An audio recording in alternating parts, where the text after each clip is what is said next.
ایک عورت کی حالت نہایت نازک تھی۔ اسے ہسپتال داخل کروایا گیا۔ اس کے دماغ میں رسولی تھی۔ سارے رشتہ دار عورت کے پاس ہی موجود تھے۔ اس کا بیٹا بھی وہیں موجود تھا۔ کچھ ہی گھنٹوں بعد عورت نے دم توڑ دیا۔ ماں کی وفات کے بعد بیٹا سارا دن روتا رہا، حتیٰ کہ بیمار ہو گیا۔ ماں کی تدفین کے بعد گھر واپس آیا، ماں کے کمرے میں گیا۔ ماں کے سرہانے اسے ایک خط ملا جس میں دوائی کی گولیاں رکھی ہوئی تھیں۔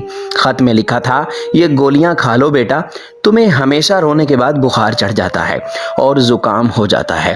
تمہاری ماں۔ ماں کو اپنی حالت کی وجہ سے یہ معلوم تھا کہ اس نے نہیں بچنا اور بعد میں بیٹے نے خوب رونا اور بیمار پڑ جانا ہے۔ جاتے جاتے بھی بیٹے کی فکر تھی۔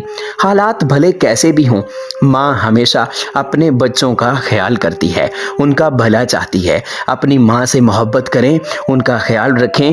جن کی ماں نہیں رہی وہ بھی اپنے دوست احباب اور دیگر رشتہ دار ماؤں کا خیال رکھا کریں اور ان کے لیے دعائے خیر کرتے رہا کریں۔